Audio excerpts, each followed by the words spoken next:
Hello everybody and welcome to the Tall Tales podcast.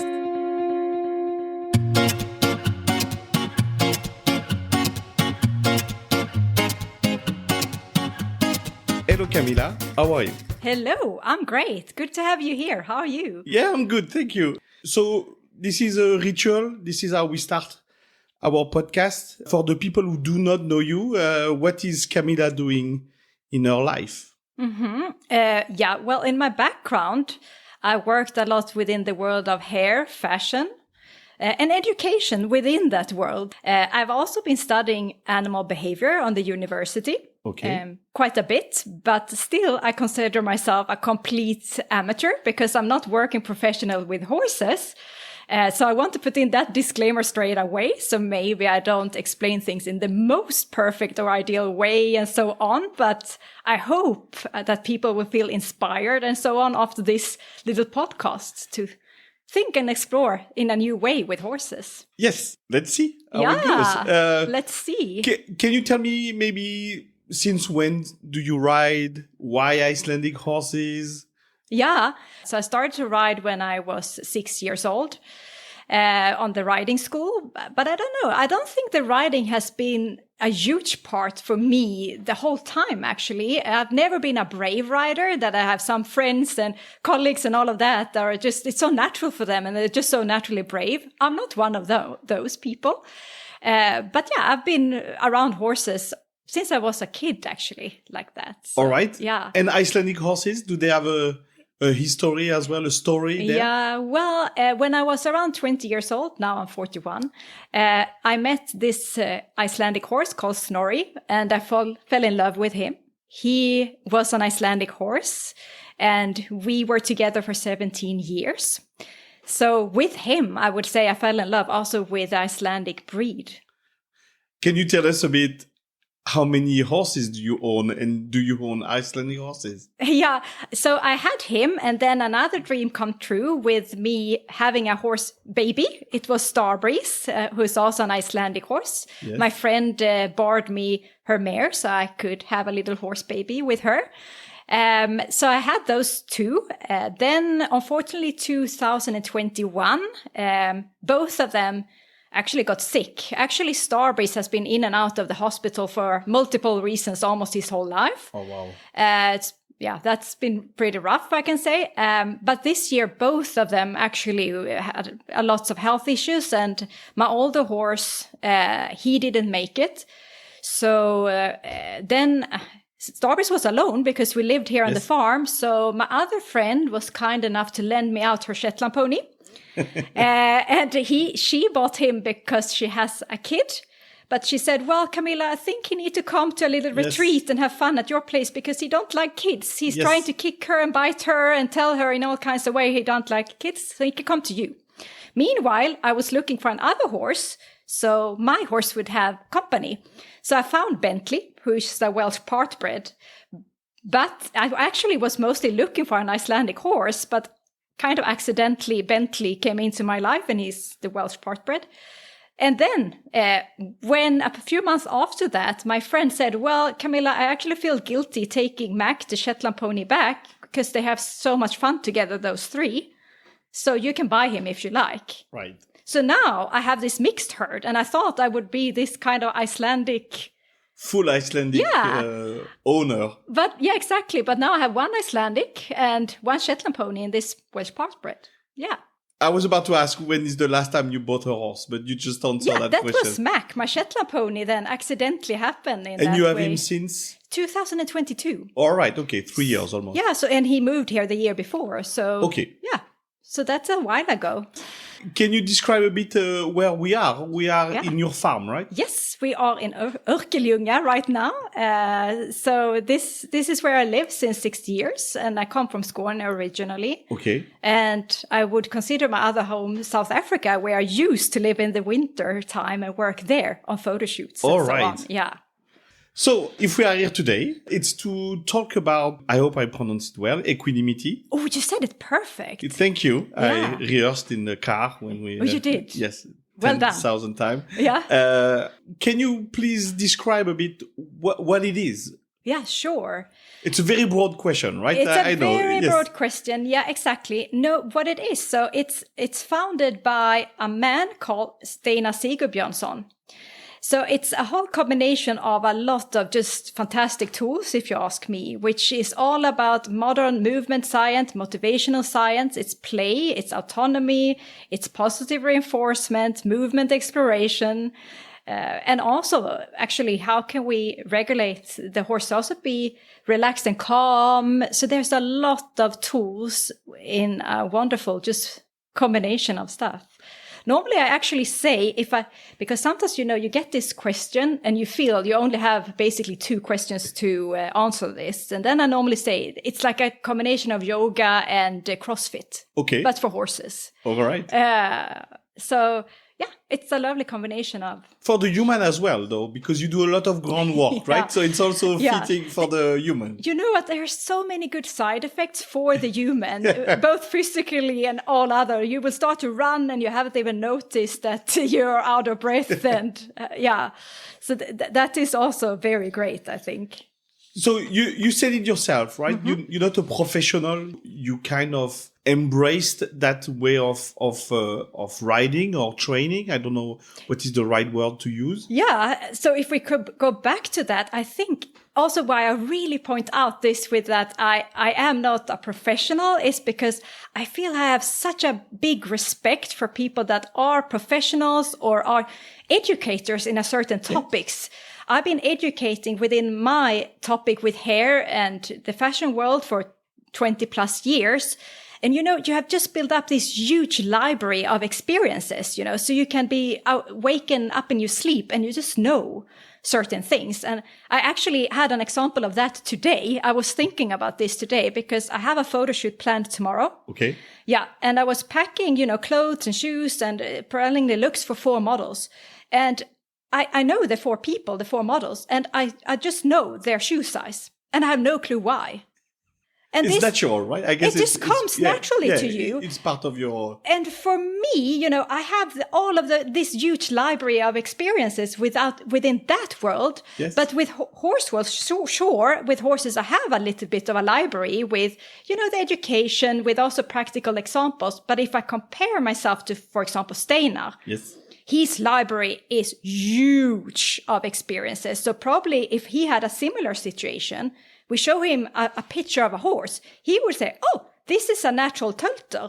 Or, oh, this horse would be, need a little bit of support to learn, certain skills and so on. He would just know, but just have a glimpse. Yes. In the same way, I apparently know the shoe size, or even knowing, oh, this girl probably is a great catwalker, because just have a glimpse, naturally, oh, this girl need a little bit of support along the way and hours to train, I just realized you said catwalker. Yeah. Is it not catwalk part of the some naming that you use? I love this. It's kind of a catwalk because it's panther walk, which is Panther a walk, cat. yes, close enough. Yeah. I love it. It's also the catwalk, but for the horses. Yeah, it is. So you have an exercise that does that, right? Yeah. Yes. It's called panther walk. Panther and walk. It's very similar to Spanish walk that you Yes. probably have seen.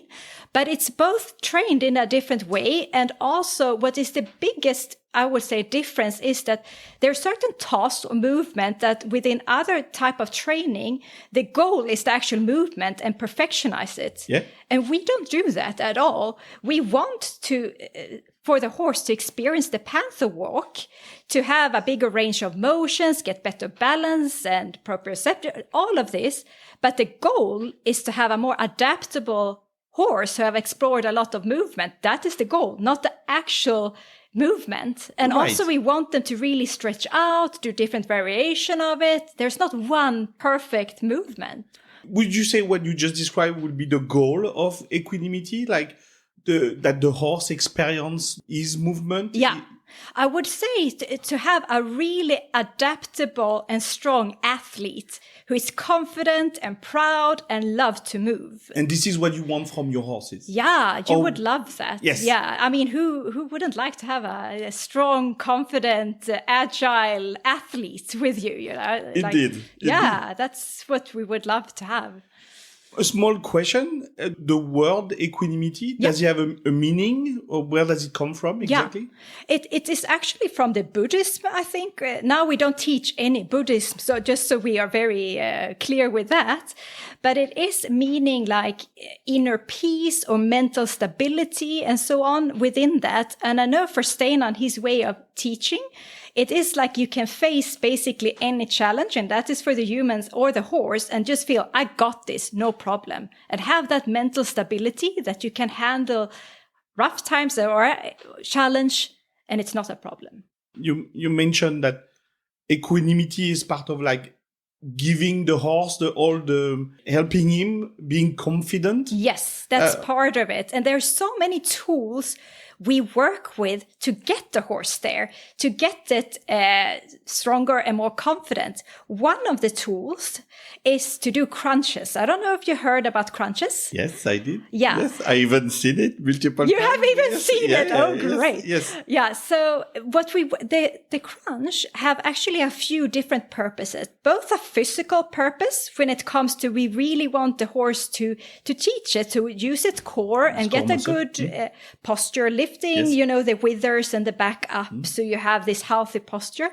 But also we think that it has like a mental positive effect on it too. Yeah. There is a lady called Amy Cuddy who have done studies within something called power poses. Yes, okay. That there is power poses, which is within both the human world and also the animal world. So if we enter a power pose, which is in the human world, for example, so standing like Wonder Woman, like this. Yes, yeah. Then your confidence will go up and you will feel good, you will feel strong. Yes. So and crunches look like this, right? Yes, it's exactly. very proud horse. So what we talk about is nature's pharmacy. There are certain, chemicals within your body that supports you to feel good and feel strong. Yes. And this, they say, can support the body and the crunches then. And you can see, a stallion maybe show this proud posture on his own in the field and so on. So we want to do this with our horses for all of those reasons. I'm curious to know, just to piggyback on what you just said, when you see a proud stallion doing the power pose, power pose or those beautiful trot, Yes, exactly. Is it something that you also do? Yes, exactly. So what we also want to do, we of course want to encourage this good posture for so many ways. But for me, I want to take it further to movement. How can we use this proud, healthy posture in movement, in walk, in trot, in canter? So then you will experience it, and what we call fancy trot and so on. Yes. And that's one of the movement solutions they might suggest when they get this space to explore movements. You say suggest? Yeah, suggest, yes. Yes. So we work a lot with autonomy. All right. And this supports that the more space you give your child, your colleague, your horse, or whatever, to say no, or just explore things their own way, the more naturally motivated they will be to do a certain task. Okay, so you're trying to train the inner motivation? Yes, the intrinsic motivation is a part of that too, especially since the horse is a flight animal. Yes. They actually love that they have the space to both move and also get, that they can say their opinion. It gives them some kind of safety in some way, I have discovered. All right. Yeah. How a horse look when he's like, no, I don't want, he will just... This can easily happen, and I can tell you that. And we are so used to, when we have a horse, that we constantly on them, Yes. We need to be effective with the time. Yeah, we all know sure. this. We have this half an hour, and here we're going to do those 5 tasks that we have planned, right? Indeed. And I would say, especially in the beginning, when it comes to giving the horse more autonomy, they all react very differently. And depending on the personality and its experience, it might say no a lot in the beginning. And it wants to explore this area. Can I actually do this? Can I? Yes. And I would say in general, the more space we give the horse to say no, the bigger chances it is that it will say yes. But sometimes this might take one session, sometimes maybe half a year for it. Okay. I mean, that is very individual, I would say. But the question is, how do we handle that? And there I've seen so many interesting things at those courses, because the natural thing for us as humans, we want to be effective, and we want things to happen all the time. So we would go and basically stare at the horse. Hello, what are you doing? Should we do this? Should we do that? Come on, let's do A. Okay, B, C, come on, right? And look at it all the time. But, the horses, they seem to love the feel of no expectations. So I've seen so many times that Stena on the courses here give what the students and audience probably think a ridiculous task, such as taking up the poopy scoop and go and pick up invisible poop that is not even there. And probably people wonder, what's going on? Yes. Why do they need to do this at I the bet lesson? a lot of people are wondering. Yes. Yeah, exactly. Yes. Yeah. But you know what happens with so many of the horses then? Tell me, I'm curious. You must try this yourself. Yes, yeah, well, now I'm thinking I will try it tomorrow. Yeah. Then from the horses has maybe taken a break on its own and explored itself and so on, because the human was quite intense, wanting stuff the whole time. Now the human is going and doing completely other stuff and taking the attention off. Now the horse comes up to you and like, hello, what are you doing? Yes, yeah. Why are you doing this? Can I actually join you? Yes. Because this seems quite interesting. Suddenly. Isn't that interesting? Just this with having not the exact expectations. I think that is the feel that the horses loves for some reason. And it's very, very interesting to see, I feel. One of the things we talk about quite a lot is flow. Within the human world, it's quite discovered and proven in studies that it is there. And when you are in a flow, you lose time and space, and also you perform at your peak performance.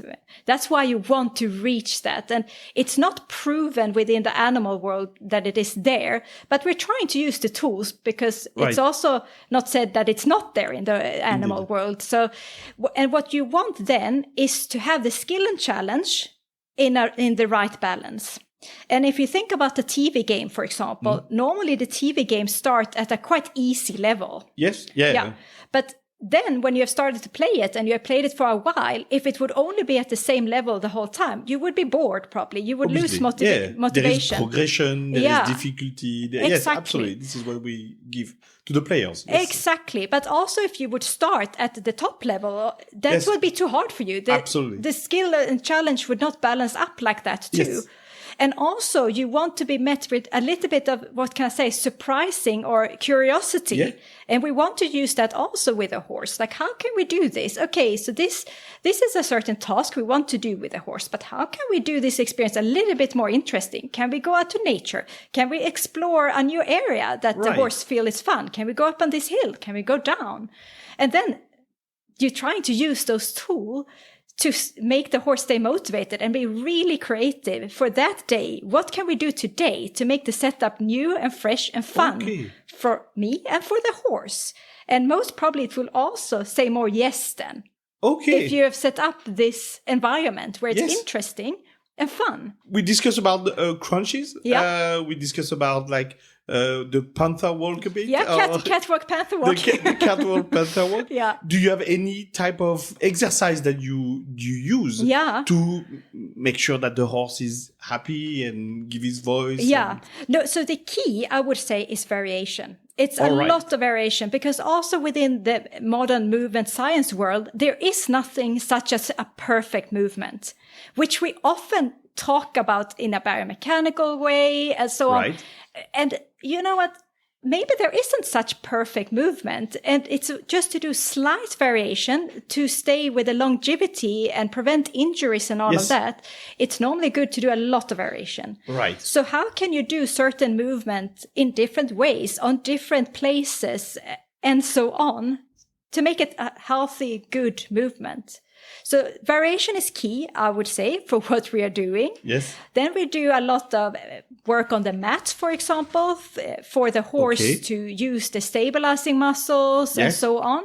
That's really good. But you can also actually use moss out in the forest. But I know everybody is not blessed to have that. So sometimes we have to take nature to the farm with the mat if you don't have this kind of nature. So then the mat, for example, is great. We also use what does it look like? What is the mat? Like you put a mat on the ground, I guess? And yes. Maybe this is not clear for just people. Thank you for stopping me there. It's a gymnastic mat. Yes, okay. And many start with the mat they have on IKEA. Yeah. Those that you do just little gymnastic things on. So you use this, but for the horses to stand on. All right. What is even better is actually a little bit of a thicker mat. A thicker mat, because then you get more feedback from it. You have to rebalance yourself a little bit more and so on. A bit like we have with the posture block, for instance? Yeah, probably. Yeah. So, you know what it is, the posture block that you put your horse on and they will tend to try to it is exactly those, but bigger like that. That's the same thing. Yes, okay. It does exactly the same thing, which is using those small little muscles and training a little bit of the balance and small muscles. Something that you just said, just speak to me a bit more than usual. You talk about the goal is to have healthy horses. Yeah. Healthy, adaptable, strong, confident athletes, I would say. When we start riding, we learn how, or we've been told how the horse learn, by release pressure, etc., etc. Mm-hmm. Do you use that as well, or you consider that is not what you want to do? This is such an interesting question because Stein have said that to me before, because I've gone through so much with that, starting to riding again all of that. And he used to say, you know what? You need to design your own journey that suits you and your horse. So I would say there's not an exact rule for this. So obviously, if you want to keep your riding, have you done it always with pressure release, negative reinforcement, you can keep that in one context and then play with your horse, give it autonomy and positive reinforcement in another context and keep them quite separate. Or you can start to introduce the autonomy and positive reinforcement within also the riding and all of that. So you absolutely can. And if I should take a little bit about my background, because as I said, I used to ride. You probably used to ride when you were younger and you have the classic methodology. Absolutely. I don't know if I should say that. And I was never great at it. Absolutely not. For many reasons, I think. Yeah. And I'm starting up riding again in combination of I try to rewire my brain because I know that I didn't want to do the riding in the same way as I used to for different ways. I wanted to introduce more positive reinforcement. Yes. I want to use autonomy and so on.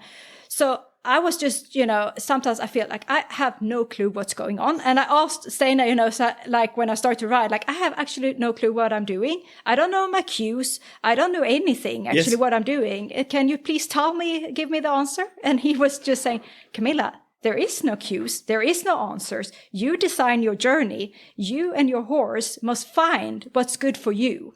All right. So, and I think that says a lot, you have to find your ways and what suits you, And as I said, you could mix it or you put it in different contexts. But what I would say, even if you only choose to do equanimity play and so on with your horse in one context, but then you maybe still just ride in the way you're used to seeing before, I think you would still have a lot out of it from your horse. Yes. Yeah, it doesn't go against, I guess. It just add the benefits, I would say. I would say that it's the same thing that if you have done a lot of play and made your horse really agile, strong, and lot of range of motion, lots of self-determination and all of that, when you ride your horse, it will carry itself in a complete other way on its own. It will own its own posture in another way. Right. So you can use that, and we want to protect the spine, of course, so you have a good posture for the horse. For sure. And I mean, I have experienced moment now with Starbase, even if I am an amateur rider, and I don't even consider him barely even broken in properly. Mm. Still, those moments we have had with those glimpses of when he's really poofing up his posture and really stretching out and going for it, that is moments I've never experienced ever with any other horse. Right. I mean, but when you start to work with positive reinforcement, it's to turn the world upside down because you're actually ignoring what is so-called not correct. Yeah, right. And instead, you are highlighting what's in the right direction or good. Okay. So it's beautiful in that way because you start to think a lot more positive in that way because you're constantly looking for something that's good and not looking for, is and this or that coming now? All right. And when you see something is good, then you will try to reinforce it. This is what is all about, I guess. So we use a clicker. Right. You can also just use a sound and so on. Yeah. But we use the clicker for its very clear communication and give very precise timing. First comes a click, that means a reward. A food treatment. For example. Yeah. Do you use a lot of treat in that sense? Yes, but then that is a whole area on its own, because I know many that hasn't, they're used to the negative reinforcement and they're very confident in that world. And then they enter this and they're like, no, but my horse will get too much with the treats and so on. But that is a skill on its own, of course, too, just like the negative reinforcement to become good in that. So I would really advise to use a trainer on online course and so on, because there's different levels of treats, for example. I mean, and the timing as well. You mentioned also. Yeah, the timing must be right, but also like carrots has a very high value, for example, but just grass pellets is lower. So you must also balance those kind of things and the timing and train how the horse reacts to also treats. So they know they should stay calm and all of those things too. So you use different treats for different. Yeah. When you want different effect? Absolutely. Right. We try to balance that too. So we have the right value of reward. There's a pyramid of reward. This is really funny. Yeah. Okay. And I mean, you can to a certain level, but it is a little bit more restricted. Also use, for example, scratching and all of that. Right.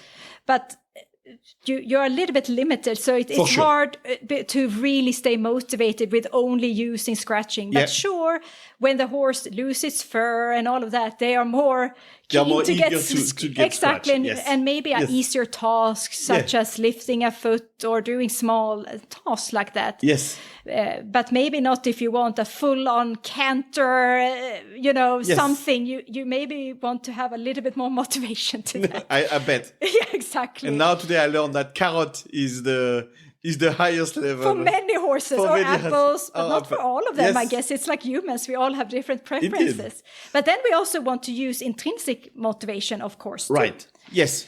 So we want to use both of them. And what is that then? It is, again, what is interesting for a horse? Curiosity, for example. And again, going to an environment that they find interesting, maybe to go up this hill. It feels more natural for them to be motivated. Oh, I want to go up here and see what's there, for example. Yes. Yeah.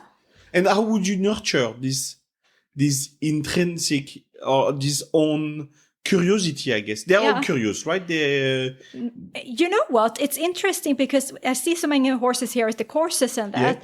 And I would say some horses have almost closed down the curiosity. Oh, okay. Yeah, because, they are so used to listening to a command of a human and be very they might not explore their curiosity when we are training with them and so on. Yeah. So sometimes you have to train back almost like, oh, it's okay. You can be curious at this. You can stop and sniff here. You can look there and so on. So I would say from the beginning, horses are naturally curious. Yes. But some of them have closed it off a little bit to just listen for the cues for the humans, but then you want to get that back. Yes, right. Yeah. So we talk about example. You gave example of exercise that you do. Mm-hmm. They are mainly groundwork. Yeah. Is there a reason why we took those examples as groundwork, or but you can do the same thing on the horse? I would say so, because again, even if we do a lot of groundwork, that benefits a lot when it comes to the riding. For sure. I mean, a great example I would say is Sara Sigurbjörnsson. Yes. As you might know her. Yes. She won the World Championship. She's a bit known, yes. Yeah. And they won the F1, I think it's called, right? The 5-gated ones. And Floki, who is the family bred and owned horse for Stena and Sara.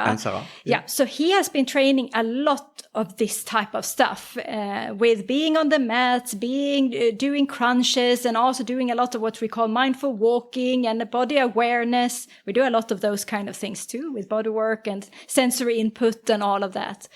So then when he enters the World Championship, what was the most impressive thing for me with that performance, and I think for a lot of people watching it, is the transitions. The transition up to pace and the transition down to pace. Yes. You can see that Floki is a complete uphill the whole time. He do the smoothest transition from walk to pace, gradually and canter and all of that. And then down from pace, down to walk again. And it's such a smooth and beautiful transitions. It just flows, Yeah. And the reason for why, in my opinion, why he could do this, he was so strong and had the core stability, had a great posture and balance. So he actually was able to do this, and a lot actually on his own. So Sarah was, of course, a great supporter and rider. Yeah. That's not what I'm saying.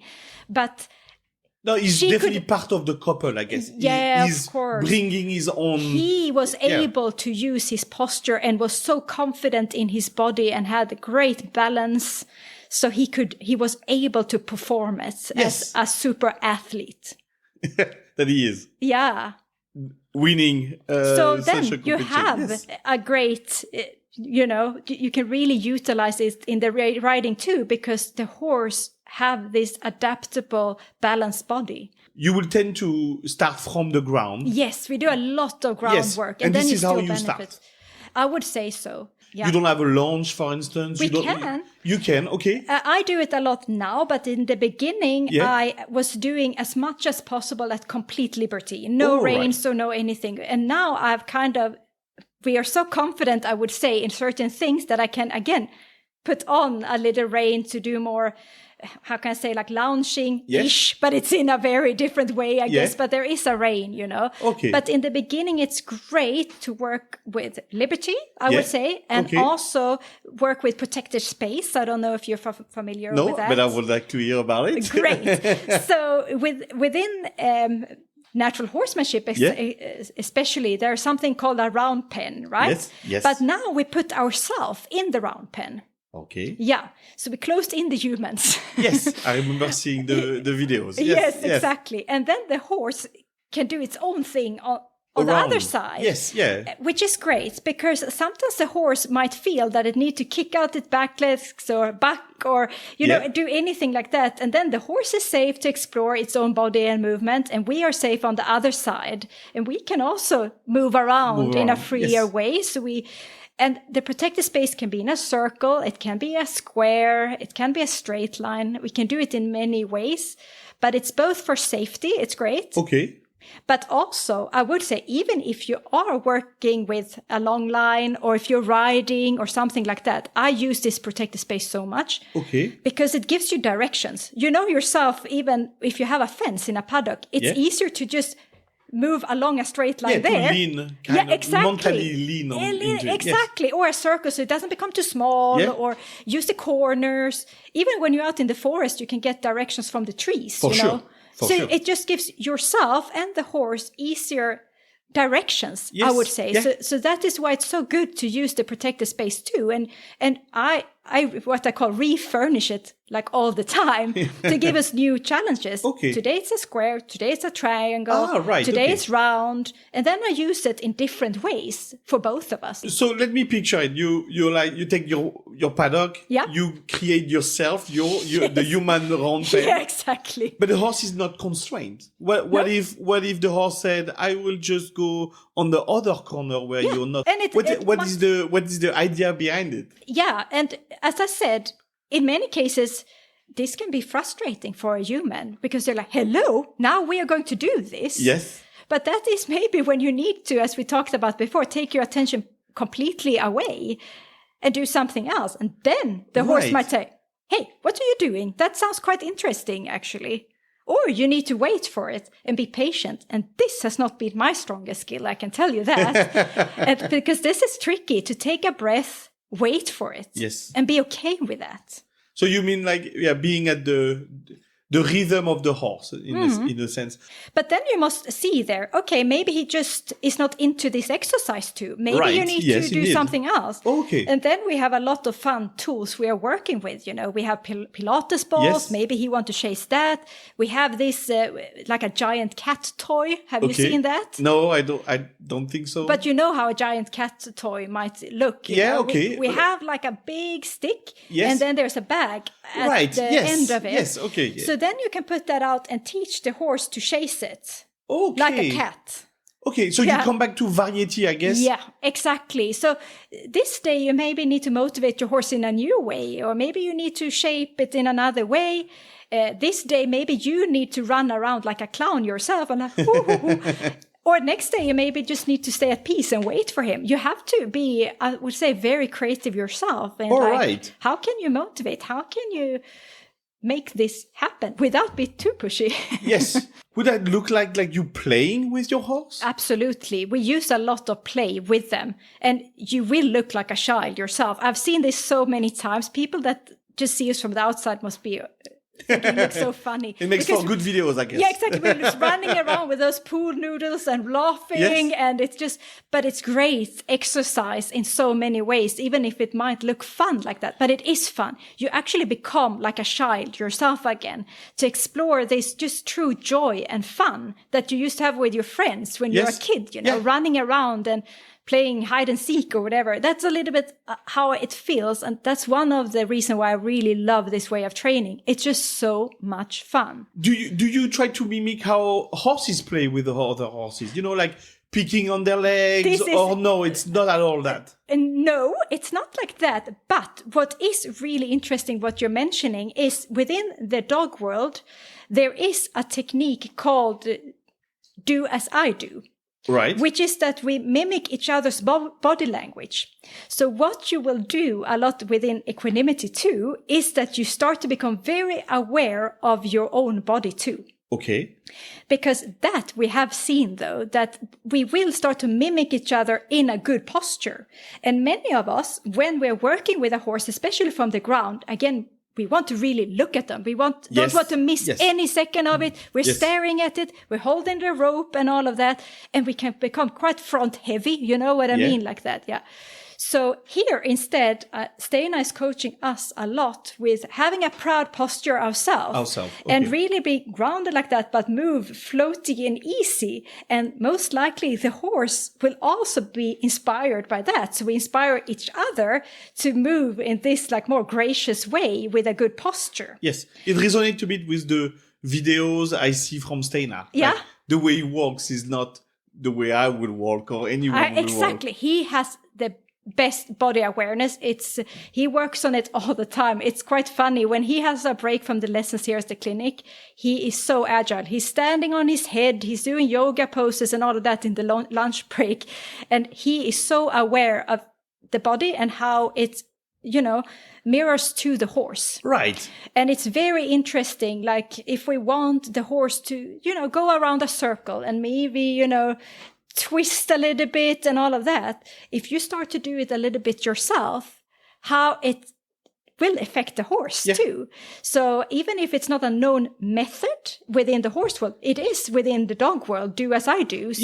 So I think it's a great way to try to mimic each other like that. Yeah, I remember seeing someone who wants to start a panther walk with your horse. For example. And then you will tend to walk like this. Yes, exactly. So they're clever. They will start to see it. And that is another interesting part too, because horses learn from each other too.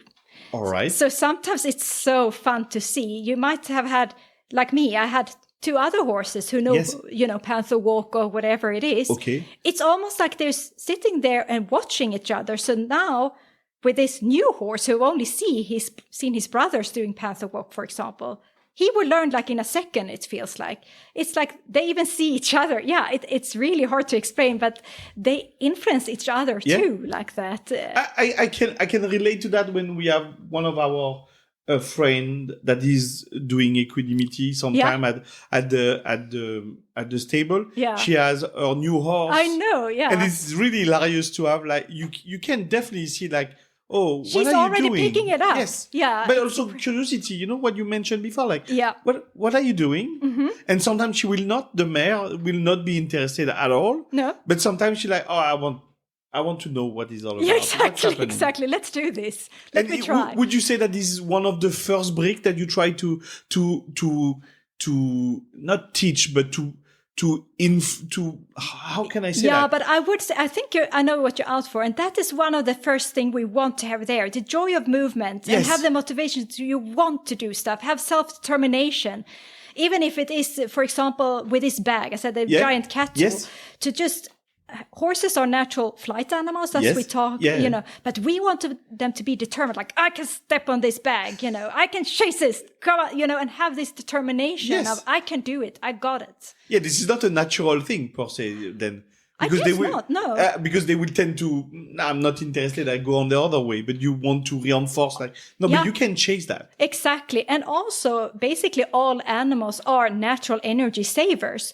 So you need to give them a purpose and motivation to do things. And of course, you can do that with negative reinforcement or positive reinforcement or other tools you can work with. But we need to work with the motivation so they actually want to do stuff, I would say, and feel it's fun. Yeah. Yeah. So just out of curiosity, I'm a rider. I'm listening to this podcast and I'm like, I want to try it. Mm-hmm. What should I start with? How do I start? Yeah, well, if you want to start with positive reinforcement at all, for example, I started to explore it on my own. Okay. But I would say, looking back, it would be better if I use some kind of trainer or someone who could coach me a little bit along the way in that. And I mean, nowadays, there are so many good online classes and so on that is so accessible to all of us wherever we live. Yeah. So I would do that. And with Equanimity, it's the same. Of course, we have courses here. There's online courses and so on. And it's so much fun. So I would do that. And then maybe you have a friend around who do those kind of things. Maybe you can start to learn from each other and so on. That could also be a way. And it's a good segue to you proposing like not clinic, but like training week, right? We were talking before the recording. How does it look like? Yeah. So this training in general is very different, I would say, also in the way of learning, because we are so used to getting, how can I say, the answer served in our hands. Right. The tools or toolbox. Yeah, very like this is step 1, 2, 3. It's step by step. And here's the answer. Here is how you should do it. Yes. But I know with Steina's way in Equanimity, it's all about getting the robust knowledge with explore the answer, which is the right one for you. And that makes the knowledge heavier in some kind of way for both the horse and yourself. If you've got like a challenge that learns you the answer of how to do certain things. So it's very different learnings in that way too. And since it's not a step by step, and that's why I encourage people that even comes to a course here to preferably come for a couple of days so you can put it more in a context altogether, since it's not day 1. We start with step 1, 2, 3, 4. It's not like that. No, it doesn't sound like it. No, it's more like putting a lot of different ingredients in one pot and working with those, or having a lot of volume bottoms that you're twisting a little bit the whole time and learning. So it's not that you need to start with a certain thing. If anything, I would say, as we said before, how can I get my horse really motivated and feel it's fun, enjoy them, and actually enjoy to move? Yes, absolutely. But otherwise, there's not a certain stairways that you often have in many skills you're learning and that. And here is the exact correct way of doing it. This is extremely interesting. I didn't even ask, how did you come to it? How did you start it? Yeah, so... Because it's easier to find a more traditional, of course, type of training. Yeah, so the first time I came across it was actually seeing movies of Steina, was looking like he was dancing around with horses in a way I've never seen before. It was just mind-blowing, you know. So I saw this and started to look it up. I went to an online program he was having while he was living in the US. Yes. And then he came to Sweden, I think it is 6 years ago, and had a clinic in Margaretehof for the first time. And here I was mind blown because I could really see how the horses was having so much fun. And I also remember, I had so many questions. This was 6 years ago. And I was sitting there and really thinking, what? Why did the horse start to panther walk? What did they cue that? What did they say? How did they do that? And that was, I really thought you had to cue it in that way and control it and all of that. Now I've learned there's other ways of working with a horse, playing with your horse. And I remember I asked Steinar this, can you have a cue for the panther walk and for this, for the crunch? And his answer then, I remember, was, you can if you like to, if that suits you, but you also don't need to. And I was like, what? No trainer have said this to me ever. What, isn't there a clear answer of this question? Can I do it in my way? It was mind blowing, this type of way of learning too, for you and your horse. So I just loved it from the beginning. And after that, I started to host the clinics here, which I've done now for 5 years. Yes. Yeah. So you said you watch videos, you watch. Yeah. I have to say, I have to talk about. You did a proper video yourself. It's it's cinematography, and it just give so much to think about. Thank you. I'm so glad to hear this. Thank you. Yeah, well, I will welcome everybody. We're gonna put the link in the description of the podcast. Mm-hmm. Yeah. But can you describe a bit, from how did you went from let's work with equanimity, let's have that, and one day you do a ode a bit, it's like a love letter to that methodology. Yeah. No, so actually what happened was that quite many years ago, I saw a video when Mother Nature was speaking to humans. All right. Okay. Yeah. And it really inspired me. Okay. In so many levels, how the video was done and what human nature had to say to humans. Yes. And I started to think, if the horses could send a message to humans, what would it say? All right. What do I think it would say? And also I discussed this with Steinar, who was also really into this idea, what message do we think that the horses would like to send to humans? Right. Now I can start to watch the video in another angle. Yes. Exactly. So there is a voiceover in the video that hopefully all of you will see, where the horse is speaking to the humans, right? Yes. So I wanted to, actually what you described here yourself, I was hoping that humans that see it get inspired and also think, Yeah. Who is the horse? Yeah. Who is the horse for me? Who is for itself? Yeah. Because it's a powerful, magical creature, the horse, on its own, without us. Yes. Because it was so important to get the right words to make you feel and think, rather than, put the words to you, and also the visual to that, of course, which was, as I said, I worked within, productions and film and photos for my whole grown-up life.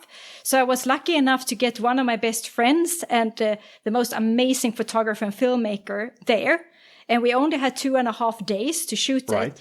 But I know he would find those moments that is really emotional with the horse, that you're really close and you feel the horse. I mean, you show some behind the scene that are hilarious, right? Yes.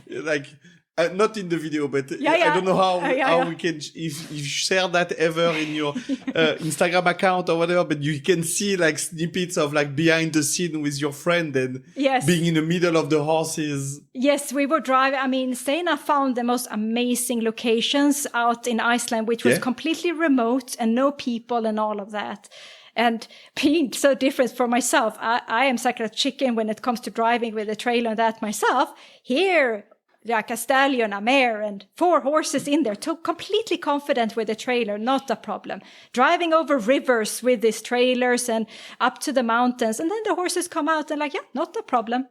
And all of this, it was just impressive behind the scenes with all of this, and come to those places, this black beach, no people at all, and these waterfalls. And obviously, with spending this time with Steinar, I've heard certain stories with certain horses. Yes. And one of them was one of the stallions who was in this video. And it was absolutely beautiful to see him. Is it the one that you see when he goes up a hill? Probably a black stallion. Yeah. So I know Steinar's dad is very well-known Icelandic. Yes. He's the national team, I think, or coach for Icelandic. Yeah. So I know this is his most precious horse. And it was seriously injured in so many ways. And they didn't know what to do with him. He had all the x-rays and all of that you can ever imagine. They didn't find what was ever the problem, actually. Right. So Steina's dad came to Steina and said, hey, please, can you just do whatever you need to do to see if he can get his way back? So he did a lot of crunches and a lot of work with him in his way. And he came back better than ever. And this is the stallion who is in that video too. Right. And to see him and Steina just around there in this valley going up and down, and he has his beautiful posture, and he's composed and calm but powerful. And it was beautiful to see how they can be together like that after all of Is it what you wanted to achieve with this video, or he went above what you wanted to do? I was very happy with the outcome. Then, of course, I would love even more people to see it and feel it themselves, you know. Yeah. And I hope that both the images and the visual speaks to them, as well as the words. Because one of the things that we are talking about in the video, in the voiceover, is that the horse have been around over 50 million years, right? Yes. Yeah, it didn't look exactly like a horse then, of course not. And the humans hasn't been, I think it's like 300,000 years. I hope I say right now, the human. And I guess we didn't really look like humans then too. No. But, you know, we need the horse in so many ways. They have served us in so many ways. Yes, for sure. Through war, through farming, and nowadays through sport and all of that, you know. And still, sometimes we humans, we want to think the horses relies on us. In their movement and in their way of being, they need us so much. But I think we need the horse, you know. Right. And how can we really thank the horse for that? How can we make it be as powerful and as magical as it is? Right. Yeah.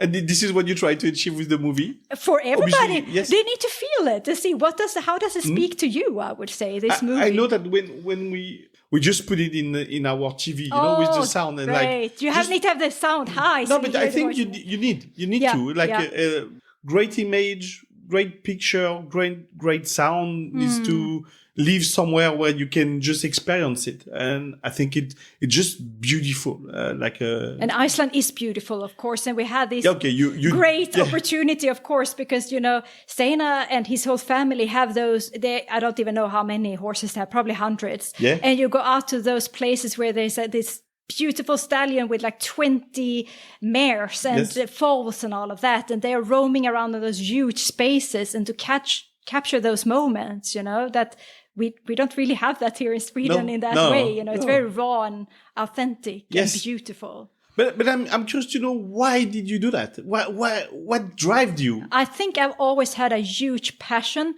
for animals in general, and the horse. I mean, it's very discussed right now. What is happening with the horse? How does it feel? How does it feel with the way we're working with it, competing with it, and all of that? And there's different ways to do things, but I think it all starts with how we feel around the horse. And can this inspire you in some way with some images and also some wording like that? Yes. The horse is a very, very intelligent individual and creature, species, and also naturally, I would say, a movement genius, a movement master. And then we think that we know more about their movement sometimes than they know themselves. Meanwhile, they come out as a foal and do canter pirouettes on their own and all of that. And how can we get that back, you know, to the horse to feel that and be such a movement master, you know? Yeah. I think it's beautiful words to finish. Thank you so much for this episode, Camilla. I hope you enjoyed it. Pleasure. I enjoyed it, and I hope the listeners did too. Thank you so much. I'm pretty sure. No, you're welcome. Thank you for taking the time, and thank you everyone for listening. We will come back very soon with a new episode on a different subject. In the meantime, do not hesitate to share this episode. And thank you so much again for welcoming us. Goodbye. Thank you. Goodbye.